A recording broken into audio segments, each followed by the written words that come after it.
ನಮಸ್ತೆ ಎಲ್ರಿಗೂ ನನ್ನ ಯೂಟ್ಯೂಬ್ ಚಾನಲ್ಗೆ ಸ್ವಾಗತ. ಇವತ್ತು ನಾನು ಖಾರ ಪುರಿ ಮಾಡೋಣ ಅಂತ ಅಂದರೆ ಒಗ್ಗರಣೆ ಪುರಿ ಮಾಡ್ಕೊಂಬಿಡೋಣ ಅಂತ ಕಡಲೆಪುರಿ ಉಪಯೋಗಿಸ್ಕೊಂಡು ಇದಕ್ಕೆ ಬೇಕಾಗಿರೋ ಸಾಮಾನು 3 ಲೀಟ್ರಷ್ಟು ಕಡಲೆಪುರಿ ತೊಗೊಂಡಿದ್ದೀನಿ, 2 ಸ್ಪೂನು ತುಪ್ಪ ತೊಗೊಂಡಿದ್ದೀನಿ, 7 ರಿಂದ 8 ಒಣಮೆಣಸಿನ್ಕಾಯಿ, 1 ಇಡಿಯಷ್ಟು ಕಡಲೆ ಬೀಜ ತೊಗೊಂಡಿದ್ದೀನಿ ಒಣಗಿರೋದು, ಆಮೇಲೆ ಸ್ವಲ್ಪ ಅರಿಶಿನ ತೊಗೊಂಡಿದ್ದೀನಿ 1 ಚಿಟಿಕೆಯಷ್ಟು, 1 ಗೆಡ್ಡೆ ಬೆಳ್ಳುಳ್ಳಿ ಜಜ್ಜಿಟ್ಕೊಂಡಿದ್ದೀನಿ. ಪೂರ್ತಿಯಾಗಿ ಸಿಪ್ಪೆ ತೆಗೆದಿಲ್ಲ, ಹಾಗೆ ಜಜ್ಜಿ ಸಿಪ್ಪೆ ಸಮೇತ ಬೆಳ್ಳುಳ್ಳಿ ಹಾಕಿದ್ರೆ ಟೇಸ್ಟ್ ಚೆನ್ನಾಗಿರುತ್ತೆ ಅಂತ.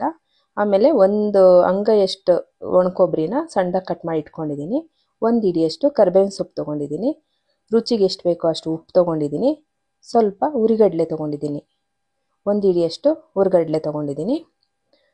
ಇಷ್ಟಿದ್ರೆ ಸಾಕು, ಪುರಿ ಒಗ್ಗರಣೆ ಮಾಡ್ಕೊಂಬಿಡ್ಬೋದು. ಇವಾಗ ನಾನು ಸ್ಟವ್ ಹಚ್ಕೊಂಡು ಒಂದು ಬಾಣಲಿ ಇಟ್ಕೊಂಡಿದ್ದೀನಿ. ಬಾಣಲಿ ಬಿಸಿ ಆಗ್ತಿದ್ದಂಗೆ 2 ಟೇಬಲ್ ಸ್ಪೂನ್ ಅಷ್ಟು ತುಪ್ಪ ಸೇರಿಸ್ಕೊಂಡಿದ್ದೀನಿ. ತುಪ್ಪ ಬಿಸಿ ಆದ ನಂತರ ಕಡಲೆ ಬೀಜ ಹಾಕ್ಕೊಂಡಿದ್ದೀನಿ. ಕಡಲೆ ಬೀಜನ ಸ್ವಲ್ಪ ಫ್ರೈ ಮಾಡ್ಕೊಳ್ಳೋಣ. ಬಣ್ಣ ಚೇಂಜ್ ಆಗೋವರೆಗೂ ಕಡಿಮೆ ಉರಿನಲ್ಲಿ ಫ್ರೈ ಮಾಡ್ಕೊಳ್ಳಿ. ತುಂಬ ಜಾಸ್ತಿ ಉರಿ ಮಾಡ್ಕೊಂಬಿಟ್ರೆ ಕಪ್ಪಗಾಗ್ಬಿಡುತ್ತೆ, ಸೀದೋಗ್ಬಿಡುತ್ತೆ. ಕಡಿಮೆ ಉರಿನಲ್ಲಿ ಮಾಡ್ಕೊಂಡ್ರೆ ಟೇಸ್ಟ್ ಚೆನ್ನಾಗಿರುತ್ತೆ ಕಡಲೆ ಬೀಜ. ನಂತರ ನಾನು ಕೊಬ್ಬರಿ ಸಣ್ಣದಾಗಿ ಕಟ್ ಮಾಡಿ ಇಟ್ಕೊಂಡಿದ್ನಲ್ವ, ಕೊಬ್ಬರಿ ಸೇರಿಸ್ಕೊಂಡಿದ್ದೀನಿ. ಕೊಬ್ಬರಿನೂ ಬಣ್ಣ ಚೇಂಜ್ ಆಗೋವರೆಗೂ ಫ್ರೈ ಮಾಡ್ಕೊಂಬಿಡ್ತೀನಿ. ನೋಡಿ, ಈ ರೀತಿ ಬಣ್ಣ ಚೇಂಜ್ ಆದರೆ ತುಂಬಾ ರುಚಿ ಇರುತ್ತೆ ಕೊಬ್ಬರಿ ಕೂಡ. ಇವಾಗ ಇದನ್ನು ನಾನು ಒಂದು ಸಣ್ಣ ಬಟ್ಲಲ್ಲಿ ಎತ್ತಿಟ್ಕೊಂಡ್ಬಿಡ್ತೀನಿ. ಅದೇ ತುಪ್ಪಕ್ಕೆ ನಾನಿವಾಗ ಒಣಮೆಣಸಿನ್ಕಾಯಿ ಮತ್ತು ಕರಿಬೇವು, ಬೆಳ್ಳುಳ್ಳಿ ಜಜ್ಕೊಂಡಿದ್ನಲ್ಲ, ಇದು 3 ಸೇರಿಸ್ಕೊಂಡು ಚೆನ್ನಾಗಿ ಫ್ರೈ ಮಾಡ್ಕೊಂಡ್ಬಿಡ್ತೀನಿ. ಬಣ್ಣ ಚೇಂಜ್ ಆಗೋವರೆಗೂ, ಅಂದರೆ ಕಲರ್ ಚೇಂಜ್ ಆಗಬೇಕು. ಈ ರೀತಿ ಕಲರ್ ಚೇಂಜ್ ಆಗೋವರೆಗೂ ಫ್ರೈ ಮಾಡಿಕೊಂಡು ಇವಾಗ ನಾನು ಸ್ವಲ್ಪ ಅರಿಶಿನ ಸೇರಿಸ್ಕೊಂಡಿದ್ದೀನಿ.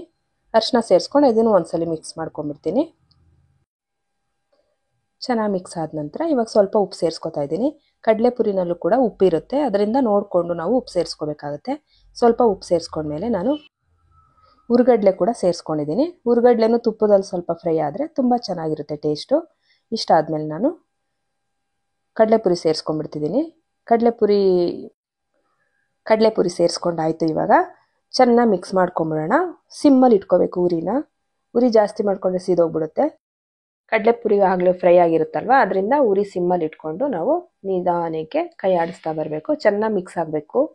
ಆವಾಗ ಖಾರ, ಮೆಣಸಿನ್ಕಾಯಿ ಖಾರ ಎಲ್ಲ ಚೆನ್ನಾಗಿ ಹೊಂದ್ಕೊಳ್ಳುತ್ತೆ. ತುಂಬಾ ರುಚಿಯಾಗಿರುತ್ತೆ. ಮಕ್ಕಳು ಸ್ಕೂಲಿಂದ ಬಂದ ತಕ್ಷಣ ಏನಪ್ಪ ಸ್ನ್ಯಾಕ್ಸ್ ಕೊಡೋದು ಅಂತ ಯೋಚನೆ ಮಾಡೋಂಗಿರಲ್ಲ. ಮಾಡಿಬಿಟ್ಟು ಒಂದು ತುಂಬ ಟೈಟಿಗಿರೋಂಥ ಡಬ್ಬಿಗೆ ಹಾಕಿ ಇಟ್ಕೊಂಡ್ಬಿಟ್ರೆ, ಪ್ಲಾಸ್ಟಿಕ್ದು ಅಥವಾ ಸ್ಟೀಲ್ ಬಾಕ್ಸ್ಗೆ, 1 ವಾರದವರೆಗೂ ಇರುತ್ತೆ. ಯಾವುದು ಕೆಡೋಂಥದ್ದಿಲ್ಲ. ಬೆಳ್ಳುಳ್ಳಿ ಎಲ್ಲ ಚೆನ್ನಾಗಿ ಡ್ರೈ ಆಗಿರುತ್ತಲ್ವ, ಅದರಿಂದ ಈ ರೀತಿ ಮಾಡ್ಕೊಂಡು ಇಟ್ಕೊಂಡ್ರೆ ಸಾಕು. 1 ವಾರ ಪೂರ್ತಿ ಮಕ್ಳಿಗಾಗಲಿ, ನಾವು ಹೊರಗಡೆಯಿಂದ ಬಂದರು ಅಥವಾ ಬೇಜಾರಾದಾಗೆಲ್ಲ ತಿನ್ಬೋದು. ಮತ್ತು ಕೆಲವೊಂದು ಟೈಮು ಸ್ನ್ಯಾಕ್ಸ್ ಟೈಮಲ್ಲಿ ಏನು ಇರಲ್ಲ ಮನೆಯಲ್ಲಿ ಅಂದರೆ ಕಡಲೆಪುರಿ ತಿಂದ್ರೂ ಹೊಟ್ಟೆ ತುಂಬೋಗ್ಬಿಡುತ್ತೆ. ಮತ್ತು ಮಿತವಾಗಿ ತಿಂದರೆ ವೆಯ್ಟ್ ಲಾಸ್ ಕೂಡ ಆಗುತ್ತೆ.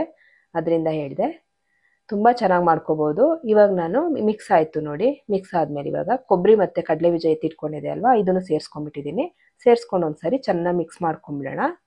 ನಿಮ್ಗೆ ಏನಾದರೂ ಇನ್ನೂ ಖಾರ ಬೇಕು ಅಂತ ಅನಿಸಿದರೆ ಅಚ್ಚ ಖಾರದ ಪುಡಿನ ಒಗ್ಗರಣೆನೇ ಸೇರಿಸ್ಕೋಬೋದು. ನಾನು ಖಾರದ ಪುಡಿ ಹಾಕಿಲ್ಲ ಇಲ್ಲಿ. ವಿಡಿಯೋ ಇಷ್ಟ ಆಯಿತು ಅಂದ್ಕೋತೀನಿ. ವಿಡಿಯೋ ಇಷ್ಟ ಆದರೆ ನನ್ನ ಚಾನಲ್ ಸಬ್ಸ್ಕ್ರೈಬ್ ಮಾಡಿ, ಲೈಕ್ ಮಾಡಿ, ಶೇರ್ ಮಾಡಿ, ಕಮೆಂಟ್